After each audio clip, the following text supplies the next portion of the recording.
Shalom, salam sejahtera. Kembali renungan malam seiman yang ditulis oleh Dr. Kathleen Wijaya Kuntaraf dan Pendeta Dr. Jonathan Kuntaraf. Judul renungan malam kita adalah Tuhan sudah mulai bekerja. Karena Allah lah yang mengerjakan di dalam kamu baik kemauan maupun pekerjaan menurut kerelaannya. Filipi 2 ayat 13. Jika kita ingin dipakai Tuhan, pertama-tama kita harus mengakui bahwa Ia telah bekerja di sekitar kita.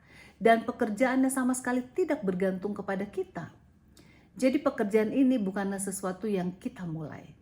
Dengan demikian bebannya tidak ada di pundak kita, yang berarti tekanan dari pekerjaan itu sudah hilang.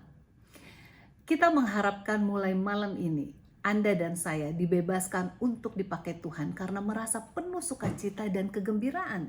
Gantinya merasakan pekerjaan Tuhan yang merupakan suatu kewajiban yang menyebabkan stres.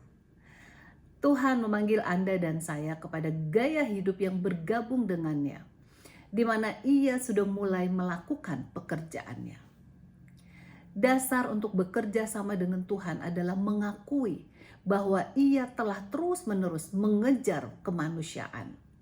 Tidak ada tempat yang dapat Anda tuju yang Tuhan tidak dapat pergi.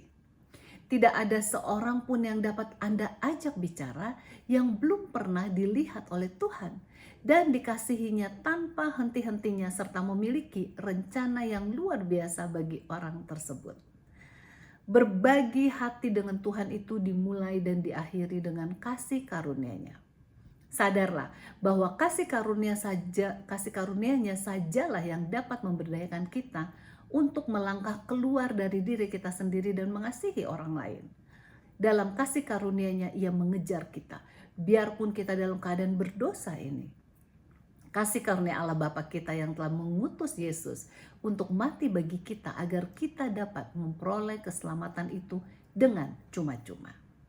Sangat penting bagi kita untuk memahami kasih karunia Tuhan, karena tanpa pengertian yang jelas maka kita akan bekerja dengan sia-sia.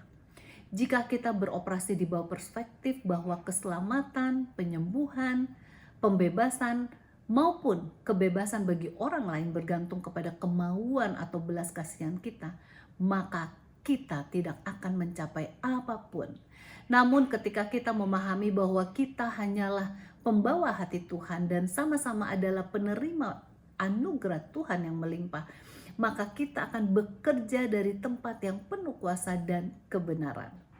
Dalam 1 Timotius 2 ayat 3 dan 4 mengatakan, ini baik dan berkenan di mata Allah, Juru Selamat kita, yang menghendaki agar semua orang diselamatkan dan memperoleh pengetahuan tentang kebenaran. Kemudian ayat inti di atas mengingatkan kita bahwa Allah lah yang mengerjakan di dalam kamu, baik kemauan maupun pekerjaan menurut kerelaannya. Jelaslah Anda tidak dipanggil untuk pergi sendirian ke dalam kegelapan. Tuhan tidak hanya menemui Anda ketika Anda membaca kitab suci atau menghabiskan waktu bersamanya dan kemudian mengirim Anda pergi untuk melakukan kehendak-Nya. Ia senantiasa akan bersama Anda. Tuhan selalu bersedia untuk Anda dan ingin memperdayakan Anda. Marilah kita mengembangkan suatu gaya hidup di mana kita dapat melihat di mana Tuhan sedang bekerja sehingga kita dapat bekerja sama dengannya. Anda akan dipenuhi dengan kasih-Nya yang memberikan damai, sukacita, dan kebahagiaan. Kiranya Tuhan memberkati kita semua.